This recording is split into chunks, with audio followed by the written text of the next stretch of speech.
Olá, sejam muito bem-vindos. Hoje a nossa conversa vai fundo na história do conhecimento. A gente vai atrás da resposta para uma pergunta que, olha, desafia pensadores há séculos. E a pergunta central é essa aí, bem direta.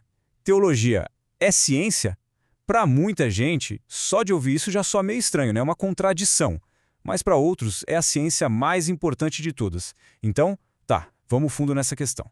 Para a gente desenrolar esse novelo, nosso caminho vai ser o seguinte. Primeiro, a gente vai ver a teologia lá no auge, como a rainha das ciências. Depois, vamos entender por que ela é uma ciência baseada na fé. Aí vem o choque com a modernidade. Em seguida, uma reviravolta bem interessante, quando a própria ciência começa a se questionar. E por fim, como fica esse diálogo hoje em dia? Ok, então, vamos começar essa viagem no tempo. A gente vai parar numa época em que a teologia não era só uma ciência. Ela era, acredite, a rainha de todas as ciências.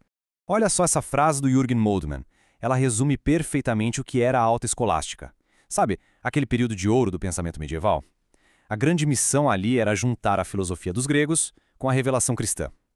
E a teologia, ela não era só uma matéria para estudar. Ela era a força que colocava ordem em tudo, que organizava todo o conhecimento humano. Era ela que dava o mapa do saber.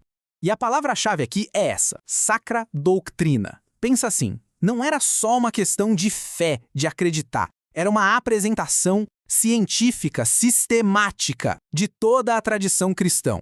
Um sistema de verdade, com lógica, com estrutura. O mais importante de entender é que, para eles, naquela época, não existia briga entre razão e fé, de jeito nenhum. As duas andavam de mãos dadas e a teologia era o que amarrava tudo, o que dava sentido para o conhecimento.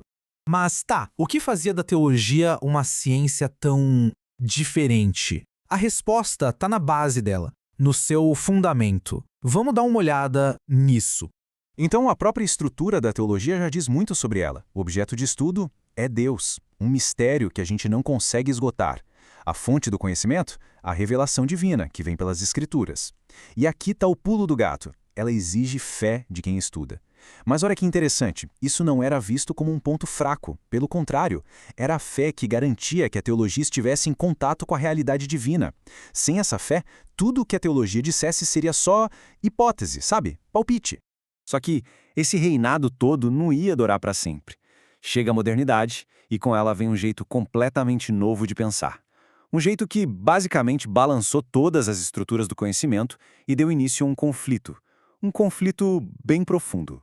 Essa tabela aqui mostra a virada de chave perfeitamente. De um lado, o método antigo, o escolástico. Ele partia do geral para o particular, era dedutivo. A base era a autoridade, tipo a Bíblia, Aristóteles. Do outro lado, o método moderno, indutivo. Ele parte de experimentos, de experiências que a gente pode verificar para chegar numa lei geral. A certeza, de repente, não vinha mais de um texto sagrado, mas do que se podia provar no laboratório. E essa foi a grande ruptura.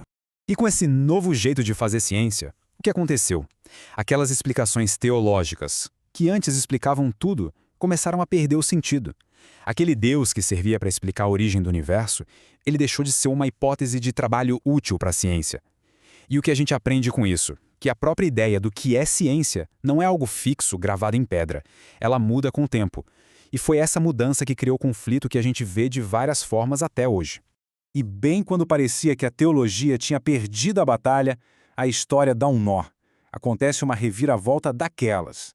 Porque a própria ciência, sabe? Aquela que buscava a objetividade total, pura, ela mesma começou a se questionar, a duvidar dos seus próprios alicerces.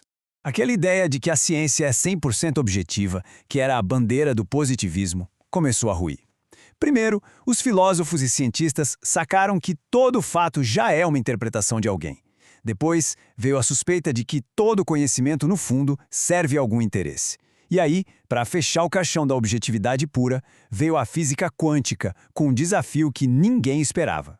E essa é talvez a parte mais maluca de todas. Lá no mundo das partículas minúsculas, a física quântica descobriu uma coisa incrível. A gente não consegue saber como uma partícula é de verdade. Só conseguimos saber como ela se comporta quando a gente olha para ela. Pensa bem do que isso quer dizer. O ato de observar não está só registrando a realidade, ele está participando, ajudando a definir essa realidade. Aquela ideia antiga de que o cientista está de um lado e o experimento do outro, sem se tocarem, simplesmente caiu por terra. E qual é o ponto-chave aqui? É que essa crise da objetividade acabou, de certa forma, colocando todo mundo no mesmo barco. Se toda a ciência, no fim das contas, é uma construção de modelos para a gente tentar entender a realidade, bom, então a teologia, com seu próprio método, também é isso. Ela também cria seus modelos para dar sentido às coisas. A lição é que talvez a objetividade total, 100% pura, seja um sonho que não dá para alcançar. E foi essa autocrítica da ciência que abriu a porta para uma nova conversa. Isso deu espaço para a teologia voltar para o jogo, digamos assim, reafirmar seu lugar no mundo do conhecimento, mas de um jeito novo, bem mais complexo. Então, hoje em dia, por que a teologia pode dizer que é uma ciência? Porque ela preenche alguns requisitos bem importantes. Ela tem um objeto de estudo que é só dela. Ela tem método e rigor próprios. Ela produz um conhecimento organizado, sistemático, e olha só, assim como as outras ciências humanas, ela cria modelos para interpretar a realidade e oferecer um universo de sentido.